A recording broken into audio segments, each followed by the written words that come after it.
네, 감사합니다. 오늘 나눌 말씀은 누가복음 15장 1절부터 7절 말씀, 신약성경 121페이지 정도에 있습니다. 누가복음 15장 1절부터 7절, 신약성경 121페이지. 초서에서도 찾으시길 바라고요. 다 찾으셨으면 교독하시겠습니다. 모든 세리와 죄인들이 말씀을 들으러 가까이 나아오니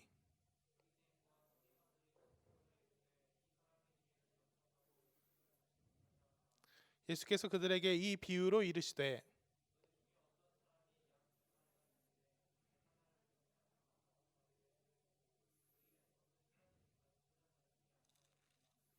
또 찾아낸즉 즐거워 어깨에 메고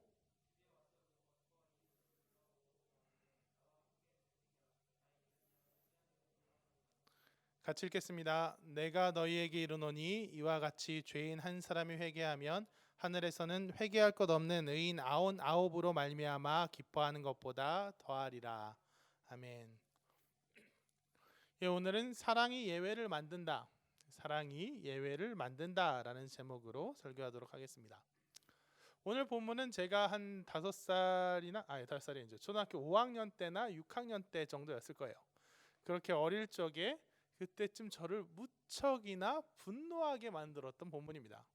왜 그랬냐? 여러분 달란트 잔치라는 거 다 아시죠? 주일학교 지금 저희 유년부 초등부에서도 하고 있는데요. 이제 요즘은 조금 그게 시들해져가지고 교회마다 달란트 잔치를 아예 안 하는 교회도 있고 했다가 안 했다가 하는 교회도 있지만 제가 주일학교를 다닐 때, 그러니까 20세기 얘기죠. 벌써 20세기 때는 그런 게 어딨어요? 무조건 했습니다. 1년에 2번 이상은 무조건 했어요. 모든 교회가 했어요. 왜냐? 그때는 지금에 비해서 자녀들의 수도 많기도 하고 그렇게 또 애들한테 많이 용돈 주거나 장난감 주거나 사주거나 하던 시대가 아니어서 그렇게 교회에서 무언가 장난감이나 먹거리들을 받을 수 있는 게 정말 쏠쏠했단 말이에요. 저희 집만 해도 형제만 셋이다 보니까 이제 부모님이 뭘 하나 사주기도 좀 부담스러운 거예요. 그러면 저희는 알아서 자 이번에는 이걸 장만해야겠다 목표를 정해두고 그 전부터 선생님 전 이게 필요합니다 하고 이번 달란트 잔치 이게 나왔으면 좋겠습니다. 이렇게 기회를 잘 노려야 했다는 거죠. 사실 저는 장난감 이런 걸 너무 좋아하고 그런 편은 아니어서 그런 게 좀 덜하긴 했는데요. 아무튼 제가 초등학교 5학년 때인가 6학년 때 그쯤 됐을 때 갑자기 반에서 그 달란트를 많이 모으는 일종의 경쟁이 붙은 적이 있어요. 예컨대 이제 그 원칙이 다 있었거든요. 규칙이 있었습니다. 성경 5장당 읽어오면 1달란트, 암송하면 2달란트, 출석하면 1달란트, 전도하면 5달란트 막 이런 게 다 있었는데 어떤 친구, 윤지였는데 그 친구도 이름이 윤지라는 김윤지였어요. 그 친구는 김윤지가 갑자기 저희가 성경을 30장 읽었고 암송도 해갖고 뭣도 했다 하고 쭉쭉 치고 나가는 거예요. 그러자 그 다음엔 예리가 치고 나가고 그 다음에 용혜가 치고 나가는데 하나같이 여자들이어서 선생님이 남자들은 뭐하냐 막 하는데 아무리 봐도 남자들 중에 할 사람이 없어요. 그래서 제가 남자의 그때는 좀 그런 쓸데없는 어릴 땐 쓸데없는 성별 대결하기 그러잖아요. 남자의 자존심을 걸고 열심히 읽기 시작했습니다. 근데 읽다 막 성경도 읽고 막 모으다 보니까 왜 그렇게 집착을 했는지 몰라도 모으는 재미가 쏠쏠한 거예요.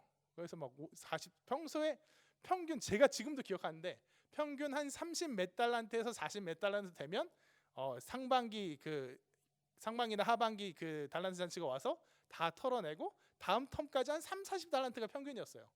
근데 50달란트, 60달란트 막 모으고 진짜 전도도 열심히 하고 그때 하다 보니까 100달란트 고지가 눈에 보이는 거예요.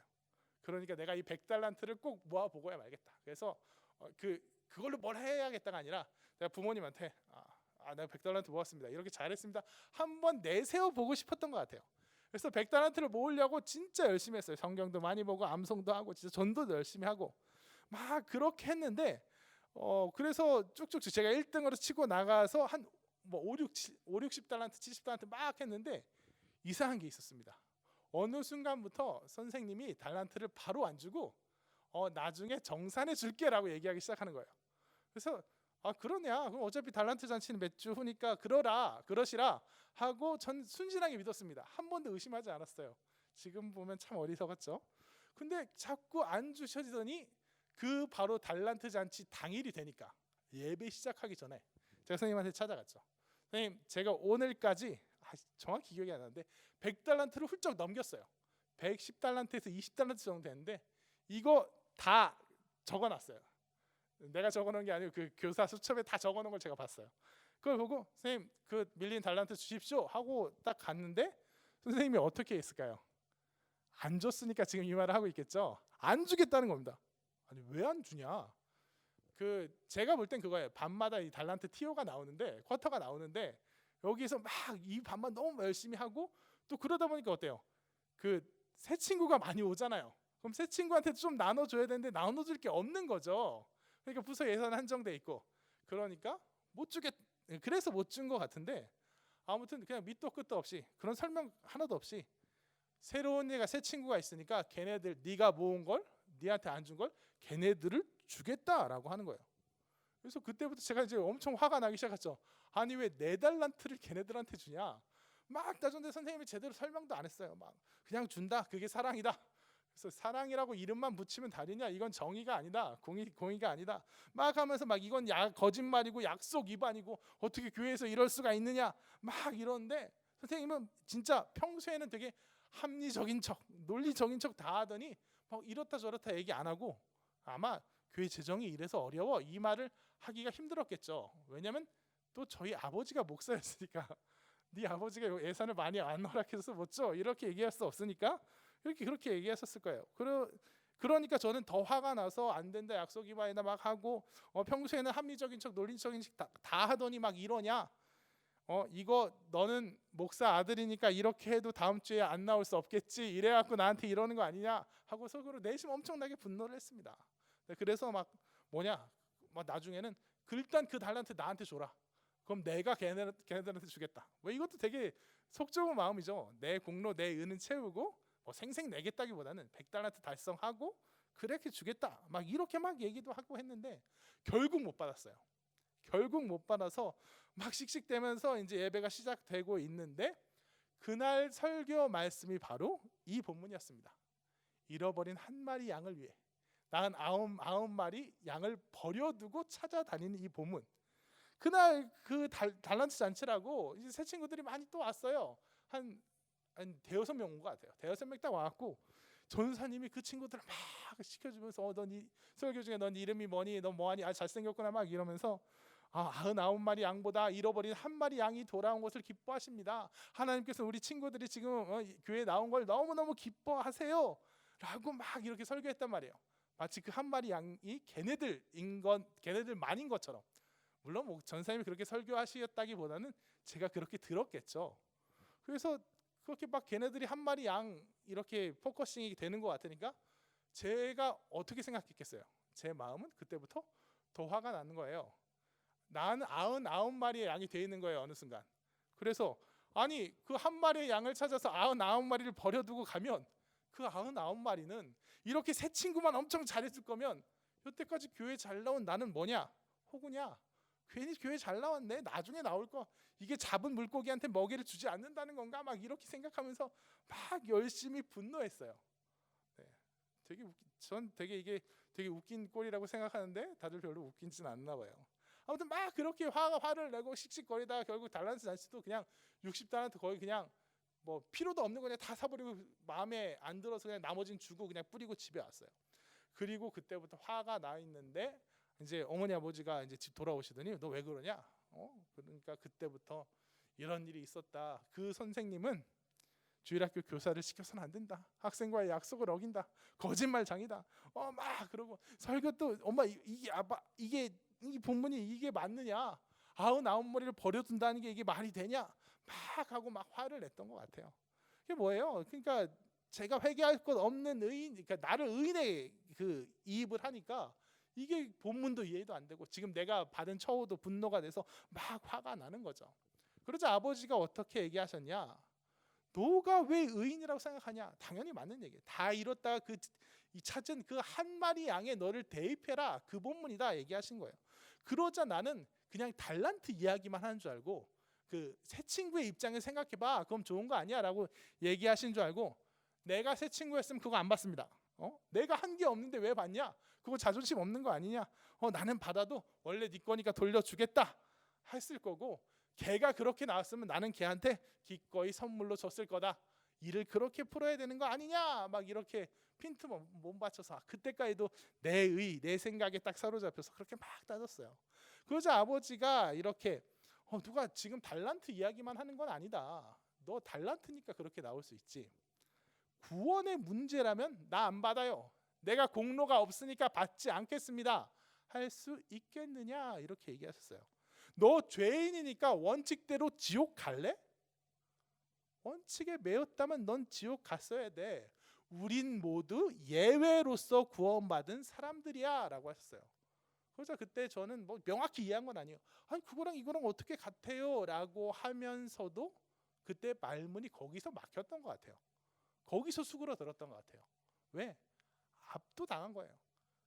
우리는 예외로서 구원받은 사람들이다. 하나님께서 하나님의 원칙에 따르면 우리 모두 그 원칙에 미달하는 사람들, 지옥에 가야 되는 사람들인데 사랑하심으로써 예외로서 구원받았다. 그 말에 제가 압도당했던 것 같아요. 그렇습니다. 이 사랑이라는 건요, 구원을 우리가 하나님께 구원받을 수 있는 이 사랑이라는 건 원칙으로서의 사랑이 아니에요. 원칙에 매이는 사랑이 아닙니다. 물론 원칙은 중요해요. 원칙을 지켜나가고 그 안에서 사랑하는 것 중요합니다. 하지만 사랑은 그 원칙 안에 제한되거나 갇히거나 거기에 매이는 것이 아니에요. 때로는 원칙을 뛰어넘어 예외를 만드는 것, 그것이 바로 사랑입니다. 오늘 설교 제목처럼 사랑이 예외를 만들고 예외를 만드는 것이 곧 사랑이에요. 오늘 본문을 다시 한번 좀 살펴보자면 15장 4절 얘기죠. 15장 4절을 한번 다시 같이 읽어보겠습니다. 15장 4절 띄워주세요. 읽겠습니다. 너희 중에 어떤 사람이 양 100마리가 있는데 그 중에 하나를 잃으면 99마리를 들에 두고 그 잃은 것을 찾아내기까지 찾아다니지 아니하겠느냐. 아멘. 근데 여기 보면 100마리가 있어요. 그 중에 한 마리를 잃었습니다. 그래서 그 한 마리를 찾아다니는데 어떻게 찾아다니냐? 먼저 여기 보면 99마리를 들에 두고라고 했죠.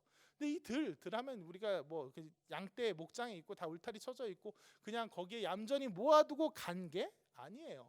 여기서 들이라고 나온 단어는 성경에서 어떤 말로 더 많이 번역되었냐? 광야. 아무것도 없는 곳. 짐승들이 양을 언제 움켜갈지 모르는 그 위험천만한 곳, 풀을 뜯어 나가서 목자가 지팡이와 막대기를 들고 지키고 있어야지 안전이 담보되는 그곳에 들에 두고, 여기 두고는 그냥 거기 잘 있어 하고 잘 챙겨놨다가 아니라 어떤 뉘앙스냐? 버려두고 방치해두고 라는 뉘앙스예요. 뭐예요? 양 한 마리 잊어버리니까 정신이 나가는 거예요. 정신이 나가서 99마리의 그 암이 냉정하게 따져보면 그걸 더 챙겨야 되겠지만 거기에 내 마음이 사로잡혀 버리는 거예요. 그래서 거기 그 한 마리 양을 찾아서 어떻게 보면 무책임하게, 어떻게 보면 바른 목자의 원칙이 아닐 수 있도록 그렇게 가버리고야 마는 거예요. 이 행동은 어떤 행동입니까? 분명 어리석은 행동이라고 할 수 있어요. 일단 이득의 측면, 손익의 측면에선 당연히 그렇습니다. 하나보다 99이 당연히 큰 수예요. 비교하기조차 어려운 수예요. 이 한 마리 양을 찾으러 나간다고 해도 못 찾을지 모르는 이 한 마리 양을 찾으러 나가다가 여기 이 99마리 누가 와서 끌고 가든가 아니면 산산이 뿔뿔이 흩어져 버린다면 비교할 수 없는 손해를 볼 수밖에 없는 거예요. 그래서 양을 그냥 재산으로 대하는 목자라면 이 양이 그 목자에게 그냥 한 마리당 2당 얼마짜리 재산의 의미만 있다면 당연히 어떻게 해야 됩니까? 그 한 마리의 양 손절해야 돼요. 손절을 잘해야 투자에 성공하죠. 손절해버리고 이 99마리의 양 잘 돌봐서 이 99마리의 양을 잘 불려 나가면 그만이에요. 그럼 이득의 측면에는 당연히 그래야 되고, 그 다음 원칙과 공정함의 측면, 그래요. 그 측면에서 보면 어떻게 되냐? 이 하나를 찾으러 나가려면 어떻게 해야 됩니까? 이 99에 대한 안전과 안전 보장과 뭐 보살핌이 보장되는 그 대안을 마련하고 나서야 여기 99의 권리도 보장되고 나서야 그와 같이 이 한 마리 권리도 찾을 수 있는 거예요. 이 한 마리만 특별 취급해서는 안 되는 거예요. 물론 그 하나가 뭐 실종이라는 특별 상황이니까 다른 99마리가 다소 양분을 할 수 있어도 그건 합리적인 선에서 나머지 99마리가 감당해야 되는 손해의 총량과 그렇게 버려두고 찾으러 갔을 때 뭐 이거를 찾을 수 있을까 없을까 확률과 기대값 이거 정확히 비교해봐서 그래도 되겠다 싶은 정도로, 그래도 공정하겠다, 그래도 원칙을 해치지 않겠다 싶은 그 정도까지만 찾으러 나가야 되는 거예요. 1시간만 찾으러 간다든가 아니면 누가 와서 대신 지킬 때까지 기다렸다가 찾으러 간다든가, 이래야 공평한 원칙이 진행될 거예요. 하지만 오늘 본문의 목자는 그렇지 않아요. 99마리를 버려두고 방치하고 신경 못 쓰고 그냥 그 한 마리를 찾아 헤맵니다. 어리석게도 그래요. 그러다가 왔다가 한 마리가 다시 없어졌다. 그럼 또 어떻게 하겠지? 그럼 또 한 마리 찾고 또 한 마리 찾고 그래서 계속 잃어버릴 건가? 그 뒤까지 생각 못하고 그냥 찾아버리는 거예요. 찾으러 나가버리는 거예요. 그냥 온전히 거기에만 집중이 되는 거예요.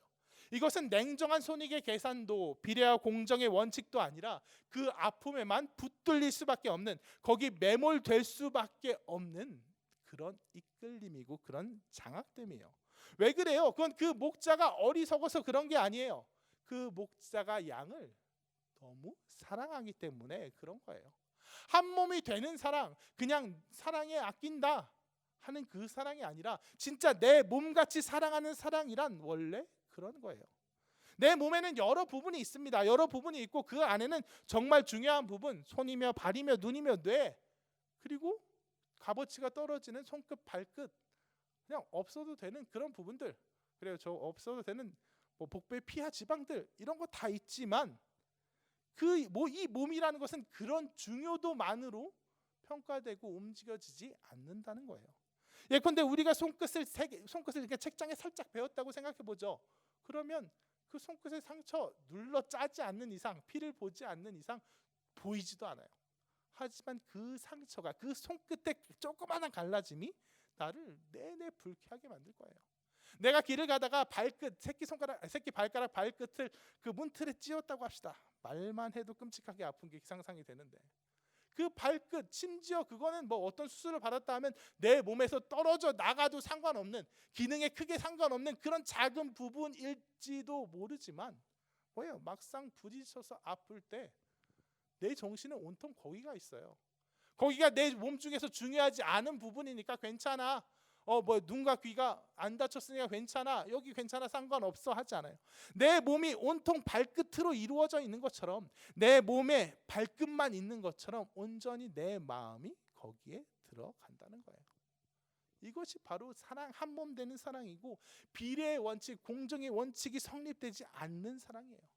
가족 중에 누구 한 명이 병들어요, 아파요. 그러면 엄청난 대가족이라 치죠. 엄청난 대가족 중에 한 명이 병들고 아파요. 그러면 나머지 사람의 삶을 해치지 않는 선에서, 그래요. 막 모든 막 병이 다 갖다 대는 게 돼서 다 망한 게 아니라 적당히 하는 게 아니라 모든 온 가족의 관심과 사랑이 그 여력들이, 그 힘들이 다 거기로 들어갈 수밖에 없는 것처럼, 어떻게 보면 가망 없다. 내가 진짜 다른 사람이 남이면 이건 가망 없어. 치료 중단해야 돼.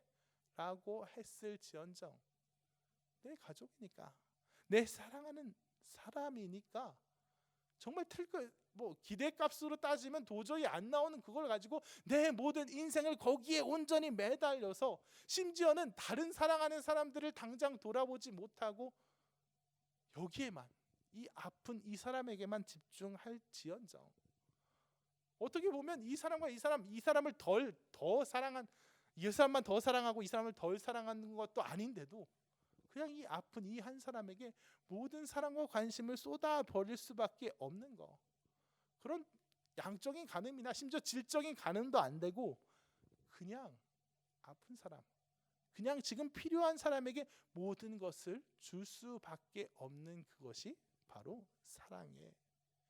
원칙이라는 거예요. 사랑의 원칙이 사랑의 특성이라는 거예요. 오늘 보면 99마리와 한 마리 도저히 뒤집힐 수 없는, 이 부등호가 뒤집힐 수 없는, 그래 원칙, 가장 예외가 없는 원칙이 수학이겠죠. 그 수학의 그 부등호마저 이렇게 뒤틀어 버리는, 예외를 만들어 버리는 그것이 바로 사랑의 능력이라는 것입니다. 그리고 우리가 구원받는, 하나님께서 우리를 사랑하시는 그 사랑도 바로 그런 예외를 만드는 사랑이에요. 원칙으로 따지면 우리는 다 어떻습니까? 죄를 지었습니다. 죽어야 돼요.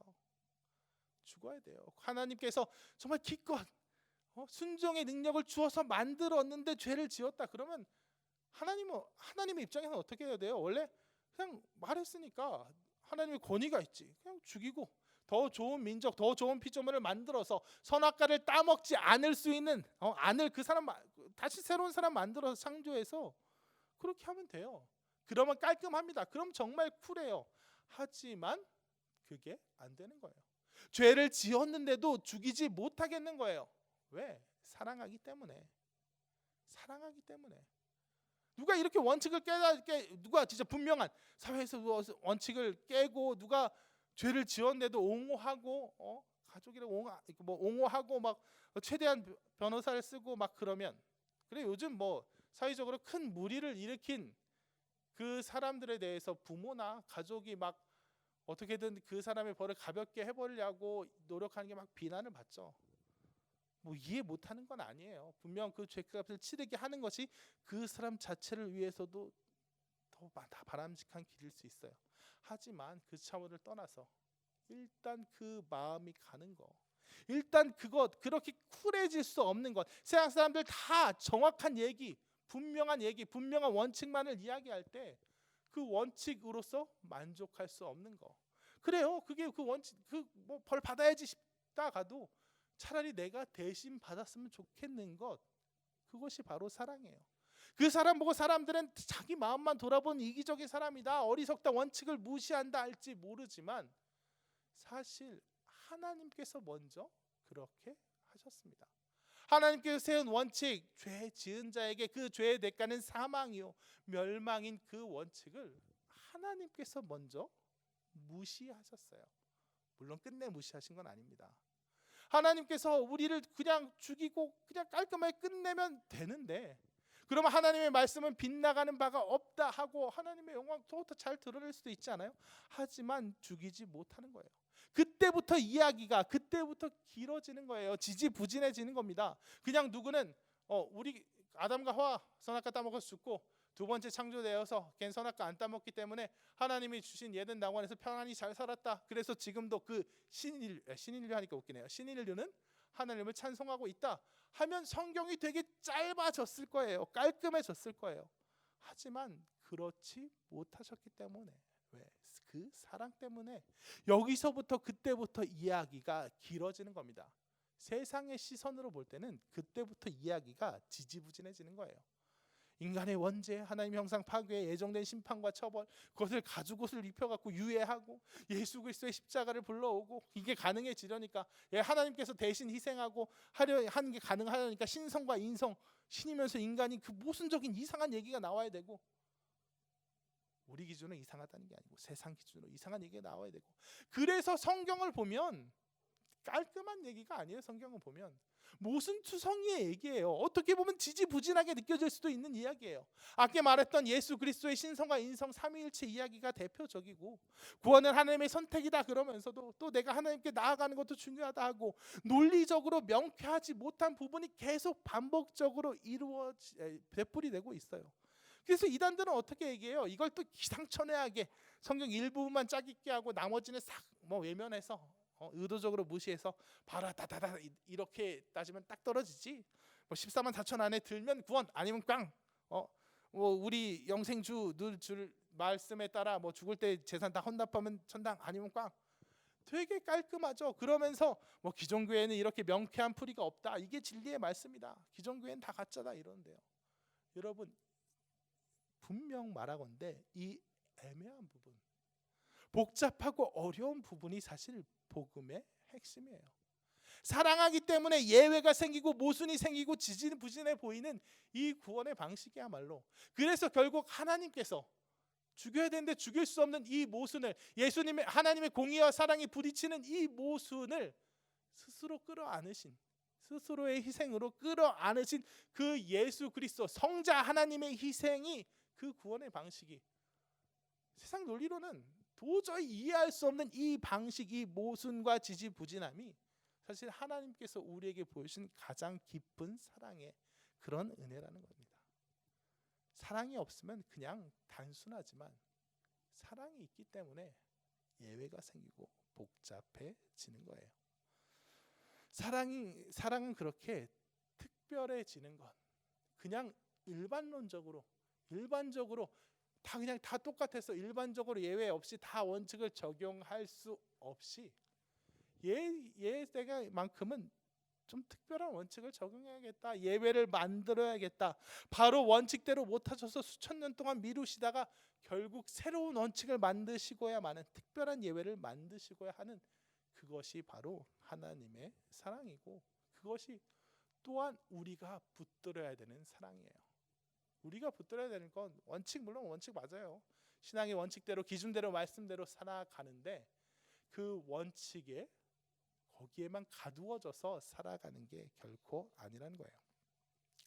지금 이 시점에 이 설교를 하게 된 계기가 있어요. 뭐냐면 어떤 글을 봤는데, 누가 올해가 이제 말이 마지막인데 됐는데, 자기는 매년 연말에 인맥 정리를 한대요. 그러니까 카톡이나 연락처 이런 거 지우면 자동적으로 이제 정리가 되는 거겠죠. 그런 걸 하는데, 그거를 누구 그 대상이 누군지는 모르겠는데, 누구한테 물어본지는 모르겠는데 쭉 적어놨어요. 이런 상황이고 저런 상황이고, 얘는 같이 가야 될 친구인가, 손절해야 될 친구인가. 그러자 거기에 대해 사람들이 거기에 원칙과 기준에 맞춰서 입 바른 소리를 다 얘기하는데, 그래요. 보면은 그 얘기를 그걸 되게 길게도 써놨던데 그냥 쭉 읽어봤어요. 보면 이건 좀 같이 가기 힘든 친구구나. 그래, 뭐 한도 끝도 없지. 이건 힘든 상황이다. 그러면 좀 거리가 멀어질 수밖에 없겠다 싶은 친구도 있고, 아니 뭐 근데 이런 거 갖고 그러나 싶은 친구도 있고. 그런데 뭐 그 판단을 떠나서 이렇게 너무 날카롭게 얘기하고, 그래 얘는 같이 갈 친구 아닐 친구, 이렇게 얘기하는 이것이 참 너무 칼 같은 원칙이구나. 정말 이것이 진짜 가면 갈수록 어떤 희생과 양보, 헌신, 그래도 함께, 그래도라는 얘기, 충분히 그럴만 하지만 그래도 다시 한번 참고, 그래도 다시 한번 그냥 관계를 생각하는 그런 여력 없이 너무 칼같이 원칙과 기준과 자기가 세운 원칙이죠. 결국 뭐예요? 내 구미와 기호에 맞춰서 그냥 거기에까지만 같이 가는 그런 관계가 가면 갈수록 그런 사이가 되고 있지 않은가 하는 생각이 드는 거예요.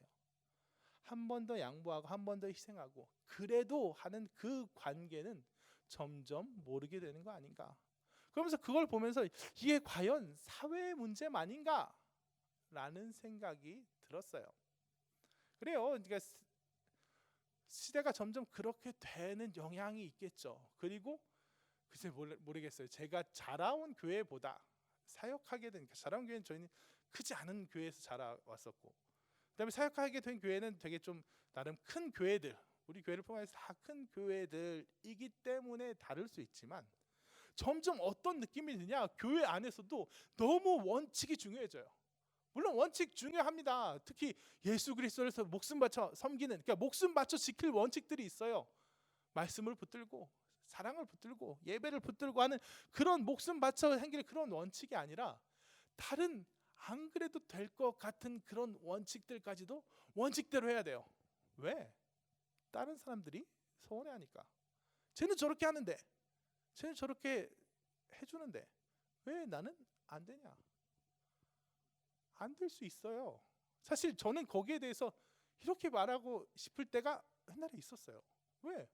저 사람 사정이 저렇고 당신의 사정이 이렇지 않습니까? 저 사람은 감당할 수 없고 당신은 감당할 수 있지 않습니까? 그러면 내가 더 감당하겠습니다 하는 것이 바로 교회의 원칙이 돼야 되고, 아니 그 교회 핑계 댈 것도 없고 우리의 원칙이 돼야 하는 거예요. 이 얘기는 할까 말까 진짜 고민을 많이 했는데, 이렇게 결정 안 하겠다 결정을 안 하고 올라오면 하게 되더라고요. 리더를 세우고 있는데 리더를 다 세웠어요. 이거 아무한테도 얘기하는 얘기인데 미안합니다. 이렇게 어떻게 폭탄처럼 터뜨려서 리더를 세웠어요. 리더를 세웠는데 어떤 한 형제가 이거 괜히 설교 때 지금 후회할 말을 한지 모르겠는데, 한 형제가 자기는 리더를 하고 싶은 생각도 있고 한데 뭐가 걸려서 못하겠느냐, 대표 기도가 걸려서 못하겠다는 거예요. 그래서 난 그러니까 처음엔 분명 이게 바람직한 건 아닌 거라고 생각해요. 대표 기도 그 해야지, 그냥 하면 되는 문제, 용기를 내보세요 막 그런 권면도 있겠지만 안 된대요. 자기는 진짜 그게 너무 걸린대요. 그래서 그걸 두고 그러면 이걸 어떻게 해야 될까 처음 생각을 했어요. 뭐 하면서 본인도 걱정을 해요. 사실 대표 기도 다 부담이 되는데 나만 빠지면, 그래서 팀에서 한 명을 세울까, 다른 한 명 세울까, 그럼 본인 리더도 아닌데 하고 싶겠나? 그러면 이 사람만 누가 뭐 어떤 누가 대신해 준다든, 간사팀에서 대신해 준다든지 하다못해 그냥 내가 대신해 준다든지 이러면 어떻게 된다? 본인도 걱정을 하는 거예요. 본인도. 그럼 리더들 다 걱정이 되는데, 그래 다 부담이 되는데 싫지 않겠냐? 뭐 그래서 이거 어떻게 할까? 뭐 리더 한 사람을 세우고 말고 문제가 아니라, 이게 바로 어떻게 보면 그런 우리의 모습과 상황들을 잘 보여주는 그런 한 단면이 아닌가 하는 생각이 들었어요. 그래서 지금 얘기하고 있어요. 그래요. 그 사람 나도 부담돼요. 그렇죠? 나도 대표 기도하는 거 막 부담돼요. 근데 저 사람은 정말 못하겠대요. 저 사람 안 하고, 난 부담되지만 그래도 할 수 있으니까 하고, 이렇게 용납하시라 하고 제가 다른 리더들한테 얘기하는 게 맞는 것 같다는 생각이 들었어요. 그럼 다른 사람들 뭐 어쩌겠어? 다른 사람들 다 하기 싫은데 그럼 괜찮. 뭐 다른 사람들 그래도 얼추 리더들 많이 생각 처음에 불안했던 것보다 많이 새로워졌으니까 하지 마세요 하는 것보다, 그래요. 그렇게 물론 제가 지금 너무 과하게 얘기하고 있는지 몰라요. 다들 그래요, 다들 이해되는 건데 너무 새삼스럽게 얘기할지는 몰라요.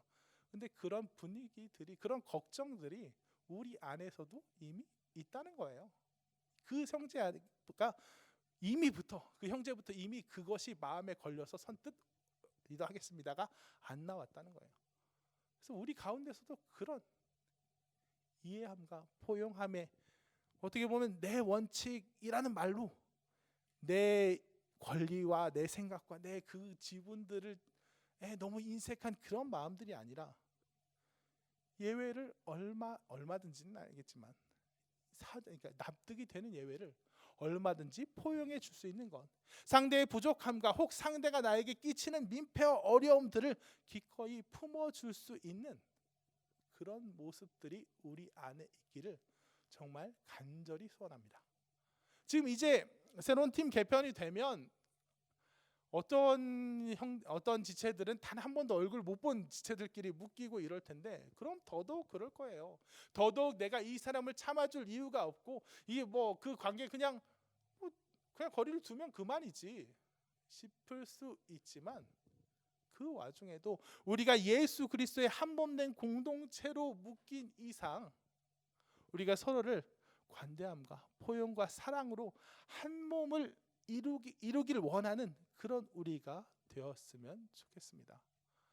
다음 주 27일까지, 그러니까 올해 말까지 일단 비대면이 확정되었고, 사실 어제 1000명이 또 넘었죠. 내년도 사실 제가 볼 때는 확신할 수 없는 게 아니라 10중 8구는 시작도 못할 거예요. 그럼 뭐 우리가 어떻게 영상으로 함께 보고 하겠지만, 어떻게 보면 그 먼 거리감에도 불구하고 우리가 서로를 특별해지는 그 사랑으로, 예외를 만들 만큼, 원칙 예외를 만들 만큼 특별해지는 사랑으로 서로를 용납해 줬으면 하는 그런 마음에서 오늘 설교를 준비했습니다. 말씀을 정리하도록 하죠. 오늘 본문의 말씀, 99마리의 양을 버려두고 한 마리 잃어버린 양을 찾아가는 이 목자의 마음은 세상의 기준으론, 이익의 기준으론 절대 이해되지 않는 것입니다. 또한 원칙으로는 이해되지 않는 거예요. 당연히 99마리의 양을 신경 써야 돼요. 생명의 가치, 어떤 말을 갖다 붙여도, 인권, 성도의 권리, 어떤 말을 갖다 붙여도 이 99마리를 어떻게 한 마리가 이겨요. 하지만 이 목자가 보여준 사랑은 원칙의 사랑이 아니라 예외의 사랑이에요. 그 한 마리의 마음 빼앗겨 버린 그 사랑이에요. 목자도 나중에 심지어 목자도 나중에 갔다 와 보니까 2-3마리가 없어졌다, 혹은 더 큰 피해가 났다, 그러면 눈물 뿌려서 내가 어리석었네 후회할지언정, 그런 가능성까지 감안한 비유는 아니겠지만, 그럴지언정 당장 내 마음이 쏠리고야 마는 그런 몰입의 사랑, 그런 한 몸 되는 사랑이에요. 그런 사랑이 마찬가지로 우리에게도 우리가 받은 바가 있고 우리도 그런 사랑으로 나아가야 한다는 거예요. 하나님께서는 우리를 구원하실 이유가 아무것도 없었지만 죄 중에 있는 이 우리 당연히 멸망과 심판으로 이끌고야 마실 이유만 정말 많고, 그냥 우리를 구원하실 이유가 없었지만, 원칙대로라면 그렇게 해야 되지만 우리를 사랑하시기 때문에 예외를 만드셨고, 그 예외가, 그 특별한 예외 예수 그리스도의 십자가가 바로 하나님께서 우리에게 가장 깊은 사랑을 드러내시고 가장 찬란한 영광을 드러내시는 그런 기회가 됐다는 것처럼, 우리 역시 원칙이 아니라 나의 칼 같은 원칙과 기준, 결국엔 뭐예요? 나의 생각, 내 구미가 아니라 예수님 앞에서, 하나님 앞에서 한 몸 되는 그 사랑으로, 하나님께서 말씀하신 그 사랑의 몫으로 우리의 지체들을, 그리고 우리가 만나고 겪게 되는 그 많은 사람들을 한 번 더 사랑하고 포용해 줄 수 있는 그런 우리가 되기를 진심으로 소원합니다. 아까 불렀던 찬양 여호와께 돌아가자 같이 찬양하시고 함께 기도하겠습니다.